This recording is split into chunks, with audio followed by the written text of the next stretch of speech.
Gravando. Então vamos abrir a Bíblia, irmãos, estudar um tema maravilhoso da palavra de Deus nessa manhã,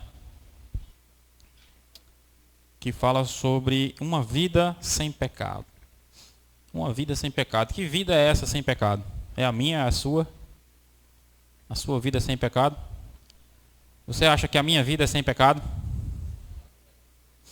Se a gente for fazer uma hierarquia de pecado aqui, você acha que você ficaria onde? Eu tenho certeza que eu ficaria no topo. De todos os pecadores que existem, eu sou o pior. Não só aqui da igreja, como dessa cidade. Não só dessa cidade, como desse estado. Não só desse estado, como desse país. Não só desse país, como desse planeta. Então a vida sem pecado que a gente vai estudar aqui, com certeza, Odivan, não é a minha. Com certeza absoluta não é a minha.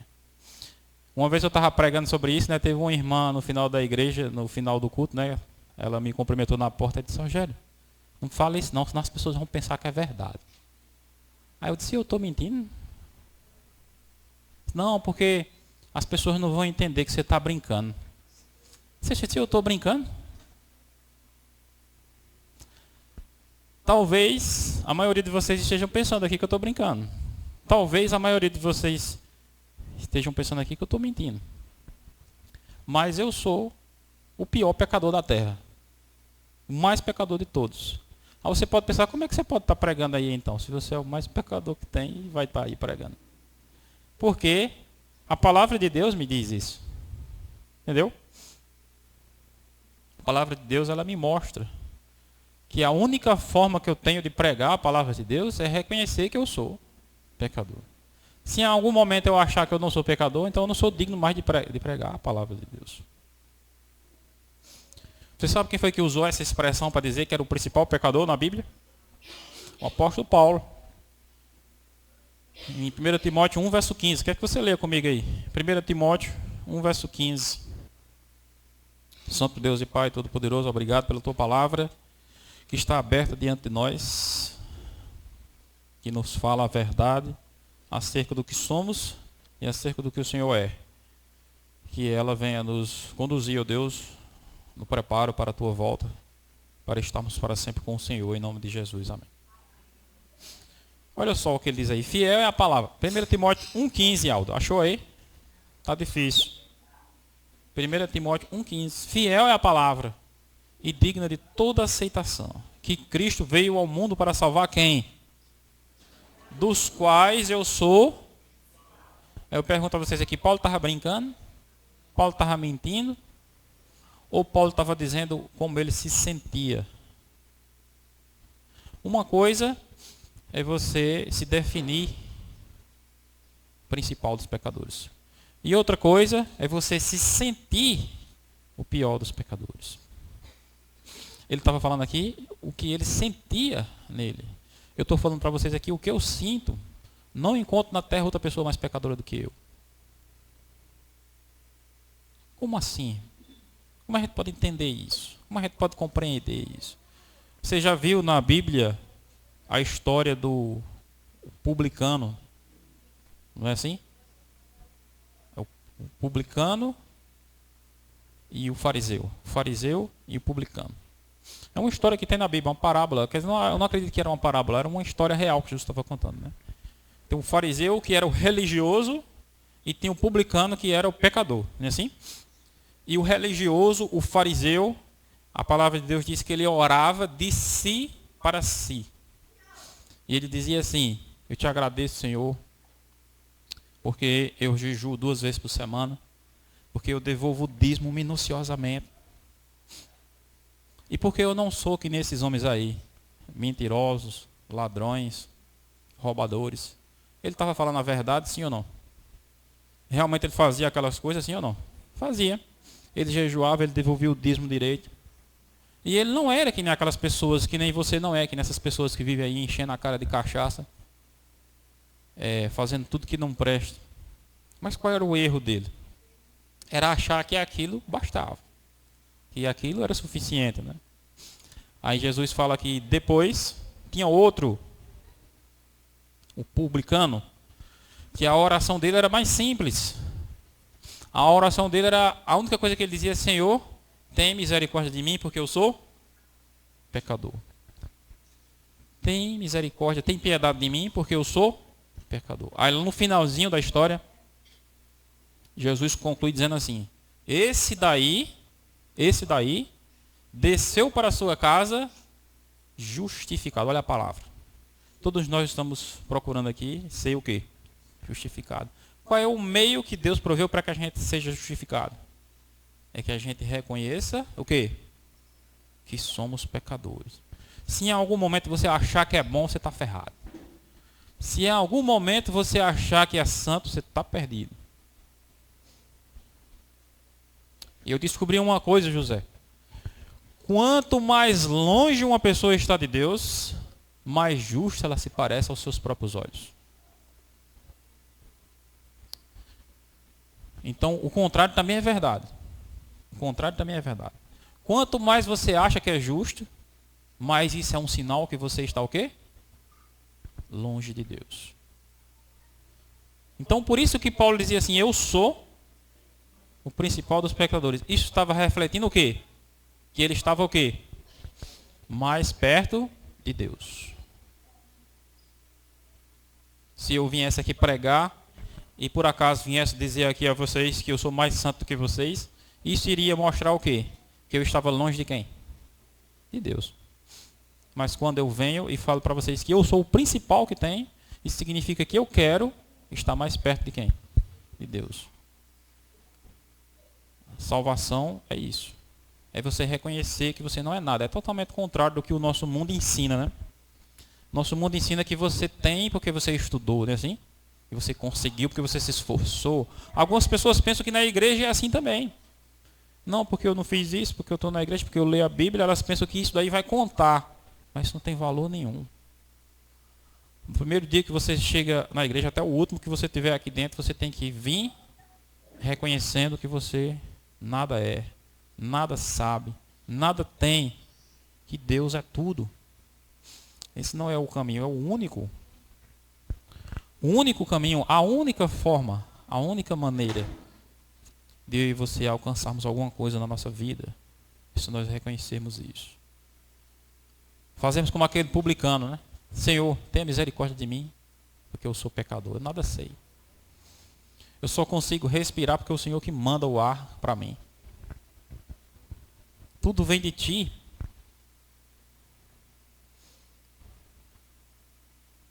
Jamais, assim, a gente observa que a igreja também existe o fuxico, né? Não era para ter, né?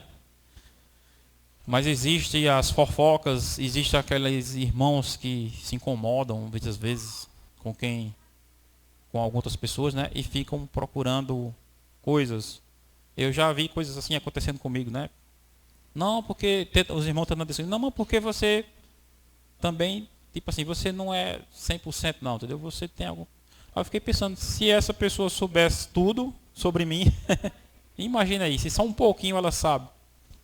E já está querendo, né, fazer um agravo. Aí eu nem espero ela dizer. Nem espero ela saber. Eu mesmo já venho e digo, né? Eu sou o pior. Eu sou o principal. Se você está procurando achar defeitos em mim, pode ter certeza que vai achar muito mais do que um. E é exatamente por isso que eu estou aqui. Porque aqui eu encontro aquele que me salva. Aquele que me purifica, né? Aquele que me liberta. Por isso que eu tenho que estar o tempo todo aos pés dele. Você vê a história, a Bíblia toda fala sobre isso, né? Eu vou começar pelo Velho Testamento, né? Isaías, ele viu a glória de Deus, ele viu o templo de Deus, ele viu Deus assentado no seu trono, no seu templo. Aí na passagem lá em Isaías 6, fala assim que ele viu aquela visão, como foi que ele se sentiu? Capítulo 6 de Isaías, ele fala, eu vou até abrir aqui para vocês verem, não dizer que eu estou inventando história, né? Isaías 6, Isaías fica antes de Jeremias, capítulo 6, Isaías 6:1. No ano da morte do rei Uzias, eu vi o Senhor assentado sobre um alto e sublime trono, as abas das suas vestes enchiam o templo. Aí ele descreve tudo que tinha aí. Aí no verso 5 ele disse assim, então disse eu, foi o que ele disse, Ai de mim, estou perdido porque eu sou o quê? Uma pessoa de lábios impuros. Habito no meio de um povo de impuros lábios e os meus olhos viram o rei, o Senhor dos Exércitos. Eu quero que você leia também o verso 6. Então um dos serafins voou para mim, trazendo na mão uma brasa viva, que tirou do altar com uma tenaz.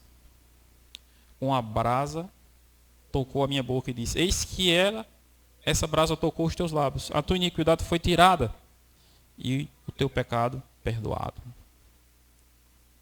Depois disso ouviu a voz do Senhor que dizia: a quem enviarei? Quem há de ir por nós? Disse eu: eis-me aqui, envia-me a mim. Olha só, como começou o ministério de Isaías. Começou ele reconhecendo o quê? Reconhecendo o quanto ele era impuro, não é a palavra que aparece aí? O que era impuro em Isaías? Que ele fala aí. Seus lábios. O que significa uma pessoa de lábios impuros? Que a gente costuma chamar na nossa língua aqui, no nosso idioma nordestino, né? Uma pessoa de boca suja, né? Ixi, fulano como tem a boca suja, não é? Existem irmãos que têm a boca suja? Tem. Não escova os dentes, né? Não. Ele está falando de outro tipo de boca suja aqui. Significa palavras. Enquanto ele não viu a Deus, ele não sentiu nada, que tinha problema nenhum com ele. Você está entendendo? A minha boca é suja, mas fulano é pior. Na hora que ele vê Deus, na hora que ele percebe a glória de Deus, como é que ele se sente? Estou perdido. Estou ferrado. Olha só, irmãos, essa é a reação natural quando a pessoa se aproxima. É aquilo que eu falei para vocês, aquela frase do início, né? Quanto mais longe uma pessoa está de Deus, melhor ela se sente consigo mesma. Eu não bebo, eu não fumo, eu não ando em certos lugares, então eu estou quase no céu, eu estou salvo. Quanto mais longe a pessoa está de Deus, mais confortável ela se sente consigo mesmo, achando que está tudo bem. Quanto mais a pessoa vai se aproximando de Deus, ela começa a ler a Bíblia, ela começa a frequentar a igreja, ela começa a sentir o peso do pecado na sua vida e ela começa a sentir esse choque que Isaías sentiu. E agora, o que é que eu faço? Quando eu comecei a pregar na igreja, assim que eu me batizei, né? Em 2004, 2024, faz 20 anos já, né? Eu me lembro que eu senti esse choque, né? Porque a pregação da palavra de Deus, ela é algo que nos aproxima de Deus.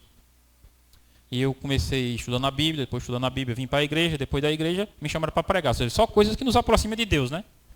Aí quando eu comecei a pregar, aí eu comecei a sentir esse choque em mim, né? O pecado na minha vida, e eu pregando a Bíblia, e eu fiquei aquele pensando: eu estou perdido, estou ferrado. Por quê? Porque minha vida é cheia de pecado, assim como a sua também, né? O problema é que antes de eu entrar na igreja, eu não percebia aquilo claramente. Quando eu comecei a pregar, quando eu comecei a estudar a Bíblia mais profundamente, eu comecei a sentir aquilo mais forte. E aí começou a haver um conflito dentro de mim, dizendo assim: olha, ou você para de pecar, ou você para de pregar, não é? Porque tem como você pregar e pecar ao mesmo tempo. Dá certo? A equação dá certo, não? E aquele conflito, ou você para de pecar, ou você para com o pecado, que para você é tão natural, ou você para de pregar. E eu fiquei pensando: se eu parar de pregar e continuar pecando, eu estou ferrado. Então é melhor parar de pecar e continuar pregando. Não é um raciocínio melhor assim, né? Pronto, então agora eu vou parar de pecar, então para eu posso continuar pregando. E eu digo a vocês: eu consegui parar de pecar? Você consegue? Ninguém. Quando eu fui tentar parar de pecar, eu percebi que era impossível. Era impossível parar de pecar. E eu fiquei pensando: mas puxa vida, essa minha luta é a luta sua também. Nossa natureza, ela é naturalmente inclinada para aquilo que é errado, para aquilo que não presta, para aquilo que é ruim. Por mais que você se esforce, eu já vou adiantando para você: você jamais vai conseguir vencer a sua natureza. É uma luta perdida, entendeu? É uma luta perdida. Aí você diz assim, as pessoas falando assim, né? Eu tento, mas não consigo. Elas estão dizendo a verdade. E não é só ela que não consegue, não. Ninguém consegue. ninguém nesse planeta consegue vencer a sua própria natureza inclinada para o mal. Mesmo uma pessoa que lê a Bíblia todo dia, mesmo uma pessoa que vem para a igreja direto, ela não consegue, irmãos. Porque a nossa força de vontade, ela nada mais é do que fraqueza pura. Nossa melhor força, o melhor esforço que a gente tem, nada mais é do que fraqueza plena. Só o que a gente tem é fraqueza plena. O apóstolo, o discípulo Pedro estava ali no barco, né? E Jesus pregando. E Jesus pregou no barco ali, falando para as pessoas que estavam ali na margem do rio, do mar da Galileia. E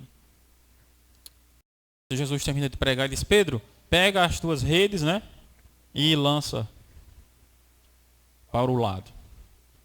E Pedro então responde: Senhor, a gente passou a noite toda fazendo o quê? Aquilo que eu estava falando para vocês, né? A gente passou a noite toda nos esforçando, usando o quê? A nossa o quê? Força de vontade. A gente passou a noite toda tentando e não pegamos o quê? Nenhum peixe. Mas sob a tua palavra eu lançarei as redes. E a palavra de Deus diz que Pedro lançou as redes e disse que ele não conseguia puxar mais as redes. Tanto peixe que tinha, né? Olha aí o segredo da coisa, né? Você vê aí, né? O segredo da coisa. Passei a noite tentando e eu vi que quanto mais eu tentava, menos eu conseguia. Mas sob a tua palavra eu vou fazer. Então, o segredo, irmãos, para que eu e você venhamos vencer o pecado, irmãos, é esse daí, entendeu? Não é a sua força de vontade. Quando eu vi que o meu esforço não servia de nada, quanto mais eu me esforçava, mais eu pecava, então eu decidi clamar a Deus e pedir a Deus: Senhor, eu tento e não consigo. Olha, eu quero estar na igreja, mas meus pés querem correr para outro lugar. Entendeu? A minha mente, Paulo fala sobre isso, né? Paulo fala, né? A minha mente quer fazer o que é certo, mas dentro do meu corpo outra lei toma o controle.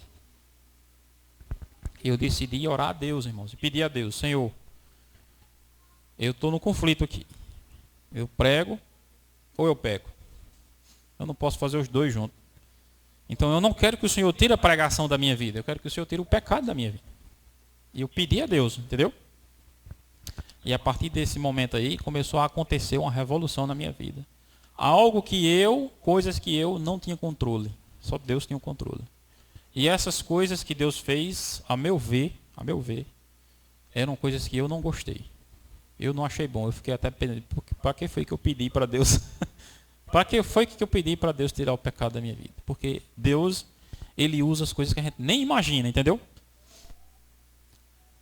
A palavra de Deus fala que Jesus se batizou no Rio Jordão, né? E logo depois o Espírito Santo guiou ele para onde?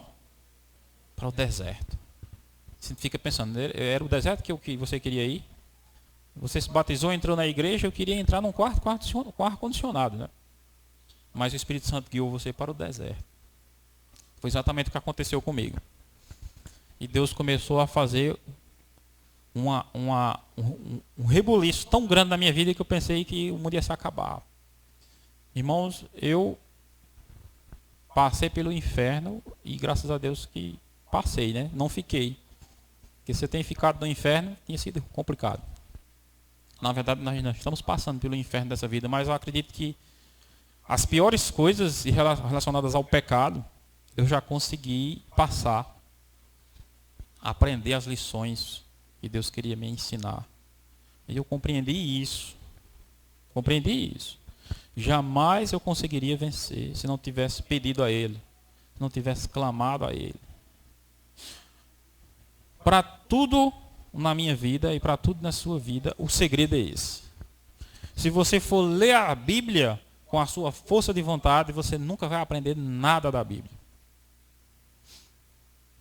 O pouco que eu aprendi da Bíblia até hoje, e o pouco que eu ainda aprendo, é porque eu peço a Deus: Senhor, me ajuda, me orienta, me mostra o que é que a tua palavra significa.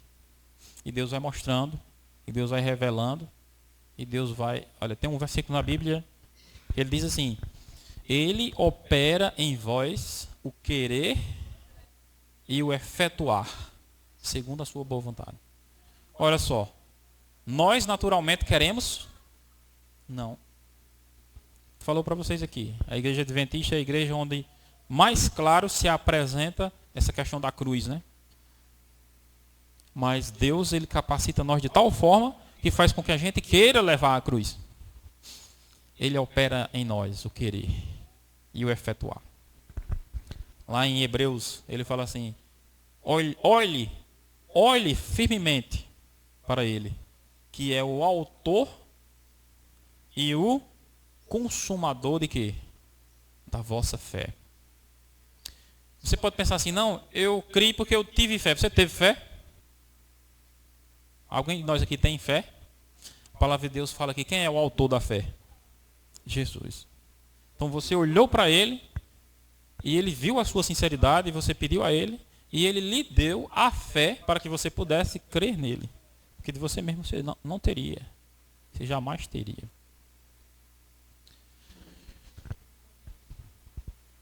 Nenhum de nós tem. Esse é o meio, é o caminho.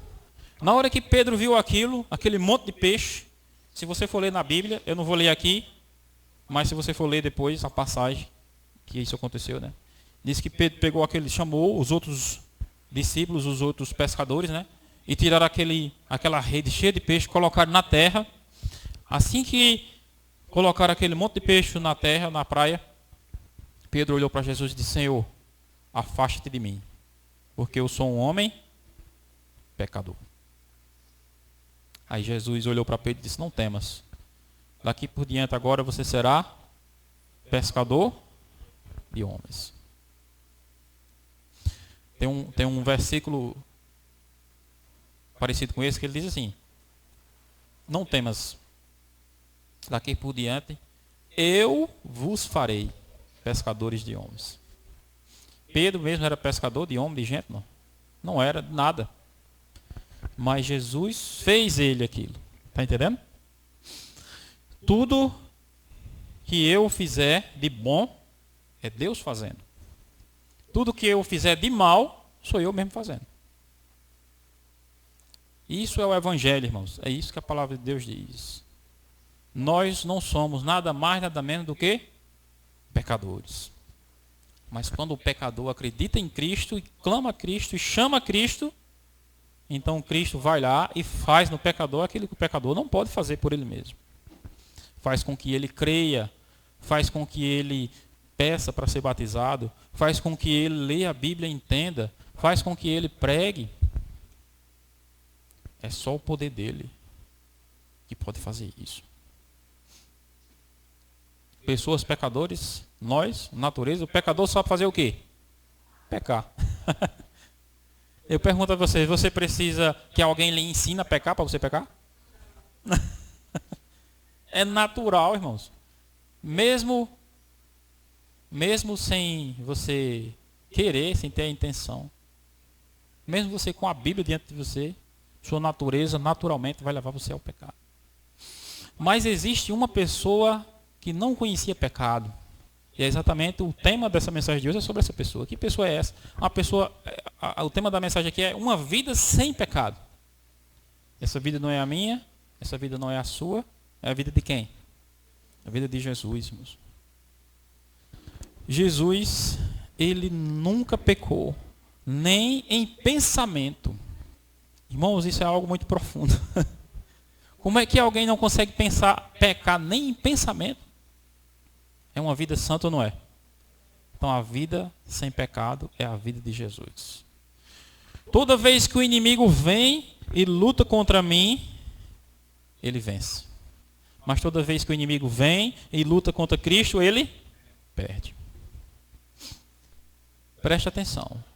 Quantas vezes você conseguirá vencer o inimigo? A resposta é clara: nenhuma. Eu não tenho, você não tem chance nenhuma contra o inimigo. Mas se você vai para Jesus, você vê que é exatamente o contrário. Quantas vezes o inimigo conseguiu vencer Jesus? Nenhuma. No reino dos céus, teve um conflito, né? No reino dos céus, Cristo recebe o nome de Miguel, né? Aí diz que Miguel e seus anjos de um lado, Satanás e seus anjos do outro. Quem foi que ganhou? A Bíblia responde. Apocalipse 12. Miguel venceu, não achou mais lugar. E o inimigo desce. O inimigo desce para a terra e encontra Adão e Eva. E enfrenta Adão e Eva. Quem é que vence? O inimigo vence. Aí logo um pouquinho mais adiante aparece mais uma vez Jesus na cena. E Jesus cruza com o inimigo no deserto. Se tu és filho de Deus, manda que as pedras se transformem em pães. Aí Jesus olha para ele e diz assim: nem só de pão viverá o homem, mas de toda palavra que sai da boca de Deus. Meu irmão, aquilo foi uma derrota completa para o inimigo. Eu mesmo, se fosse o inimigo naquela hora, eu tinha saído de cabeça baixa e ido embora. Mas ele é tão arrogante, tão cego, né? Que continua insistindo ali. Mas aquela resposta de Jesus já era suficiente para ele baixar a cabeça, se virar e ir embora. A derrota dele foi completa. Ou seja, com Adão e Eva, comigo, a vitória dele é certa. Mas com Cristo, ele nunca vence. Jesus nunca perdeu uma batalha para Satanás. Nunca perdeu, irmãos. Até mesmo na cruz, que foi a hora mais difícil, né? O inimigo tentou, de todas as formas, levar Jesus a ter um olhar, se ele tivesse apenas um olhar de desprezo para com aquelas pessoas que estavam ali, crucificando ele, falando mal dele, Jesus teria pecado. Mas o inimigo não conseguiu fazer isso, em nada. A irmã White fala no livro Desejado de Todas as Nações. Ela diz que aquilo deixou o inimigo extremamente furioso, porque ele conseguia fazer isso facilmente com qualquer outra pessoa. Se fosse eu ou você, entendeu? Seria 10-0 para ele. Mas como era Jesus, ele não conseguiu vantagem nenhuma. Quanto mais ele tentava, maior se tornava o contraste entre ele e Jesus, e maior se tornava a certeza de que Jesus estava certo e ele errado e ele estava perdido. E aí está o segredo, irmãos, da minha vida, da sua vida. Nosso segredo é Cristo. O segredo é Jesus. Se o inimigo vem até você e tenta lhe enfrentar, e você enfrenta ele, o que é que acontece? Quem ganha? Quem ganha é ele. Agora eu quero que você leia outro versículo que tem aí em Timóteo. Você leu Timóteo, foi? Timóteo 1,15, não foi? Agora você lê Timóteo 2,5. 1 Timóteo ainda, 2,5. Porquanto há um só Deus e um só mediador entre Deus e os homens, Cristo Jesus, homem. Nesse versículo diz aí na sua Bíblia? 1 Timóteo 2,5. Então, Jesus sabe, e eu também sei, e você também sabe. Nós não somos páreo para o inimigo. Ele vence todas. Qual é o meio que eu e você podemos vencer o inimigo? Se a gente tiver um mediador, que é ele. Não é? Ele é o mediador. E ele é o mediador perfeito, porque, como eu falei para vocês, ele perdeu alguma vez para o inimigo? Nenhuma vez. Ele, como nosso mediador, a gente está ganho. Eu quero que você leia comigo agora, onde Paulo aprofunda mais essa ideia aí. Esse versículo aí resume tudo o que eu quero dizer para vocês hoje. Ele resume o começo, meio e o fim dessa mensagem.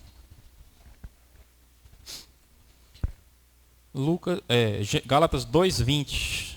Gálatas é antes de Timóteo, né? Você volta um pouquinho. Gálatas 2:20.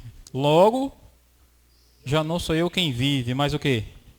Cristo vive em mim. E esse viver que agora tenho na carne, eu vivo pelo quê? Pela fé no Filho de Deus, que me amou e a si mesmo se entregou por mim. Gálatas 2:20. Vou reler de novo. Logo, já não sou eu quem vive. Quem está falando aqui? Paulo.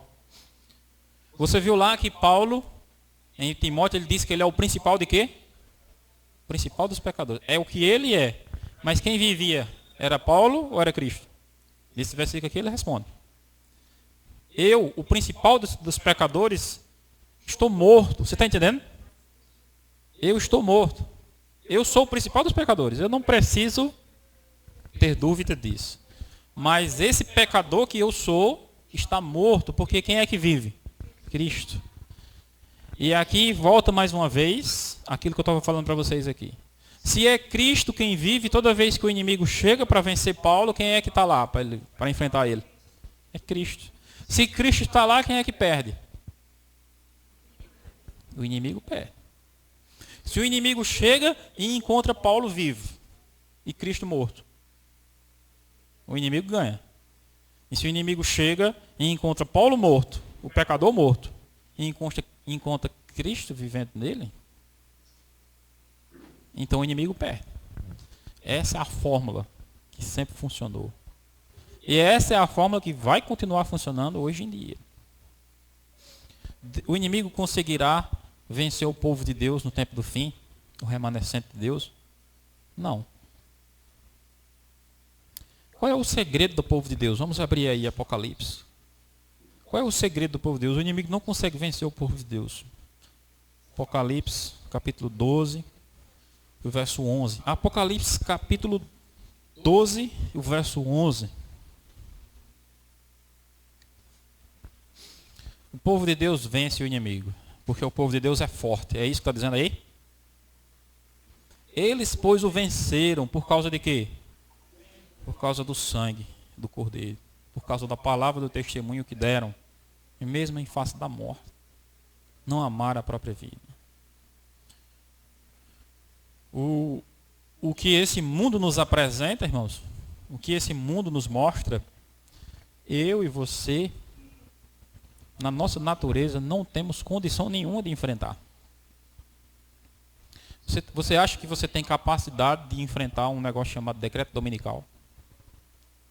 Você acha que tem condições do jeito que você é, na sua força? Quando sair o decreto dominical, você vai ser a pessoa mais fiel que tem. Você acha que tem condição para isso? Hein? Eu acho que eu vou ser o primeiro que vou sair correndo. E depois do decreto dominical, vai ter um decreto de morte. Se no decreto de morte eu já saio correndo, imagina o decreto de morte.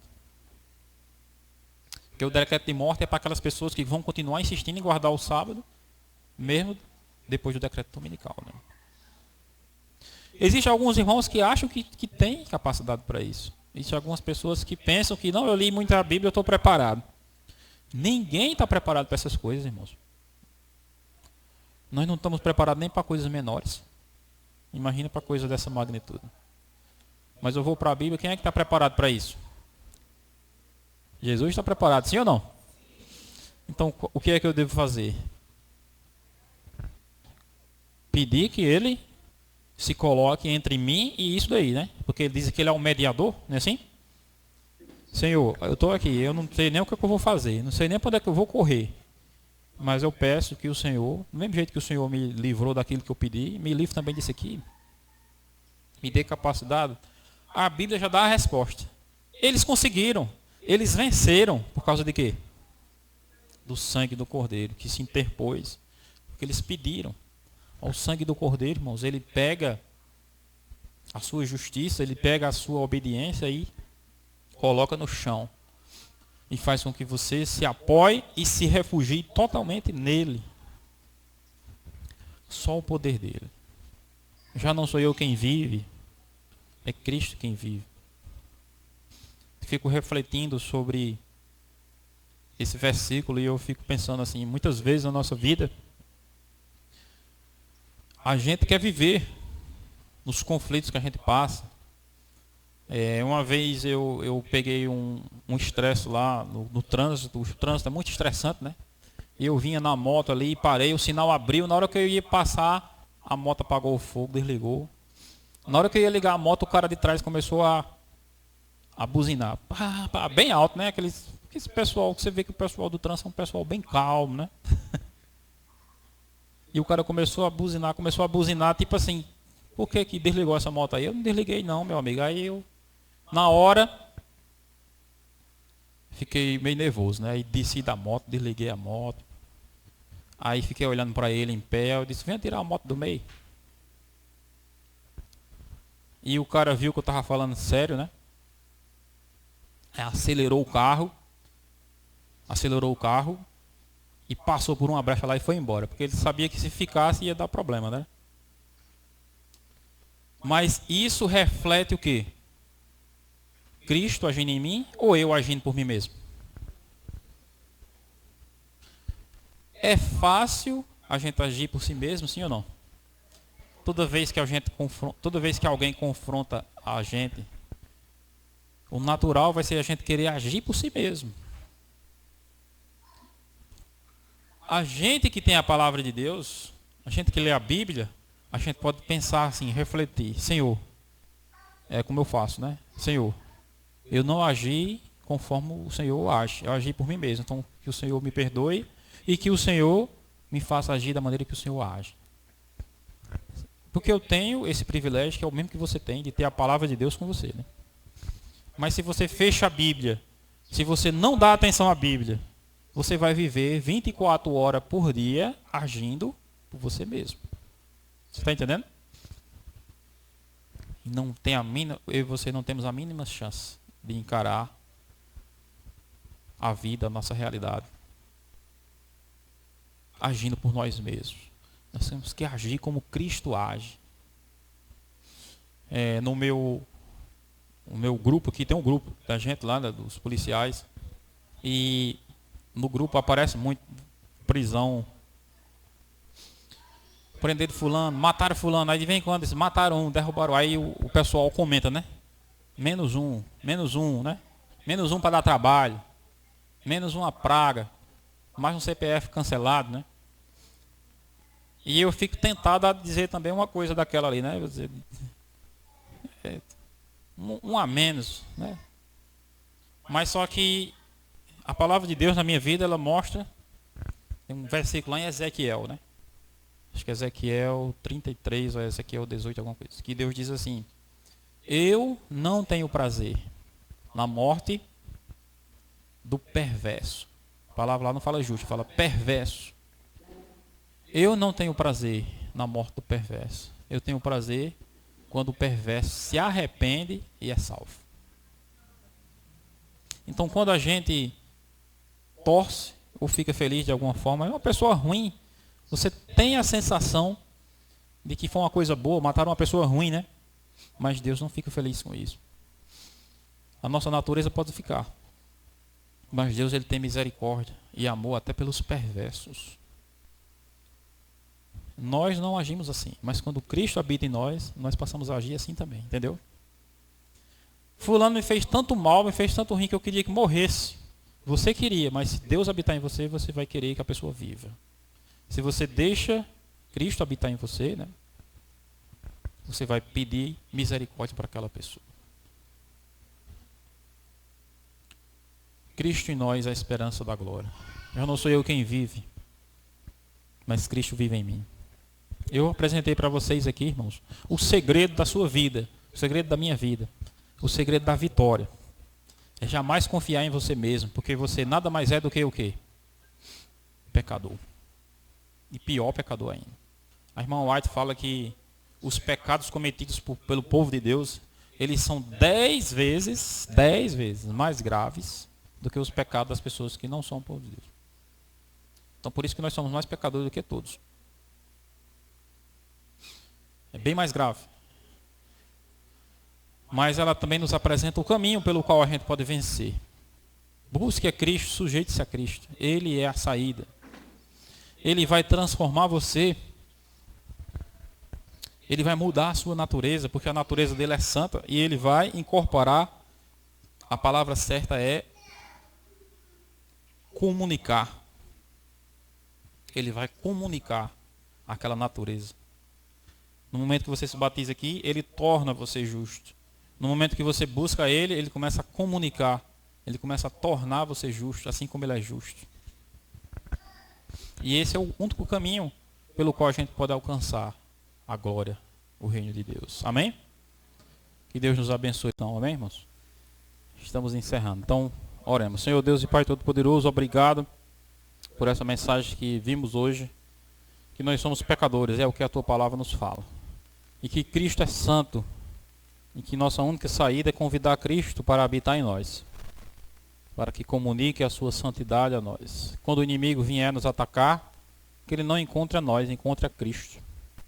E assim seremos vitoriosos, seremos vencedores, assim como o Senhor é vencedor. É isso que nós pedimos e já agradecemos em nome de Jesus. Amém.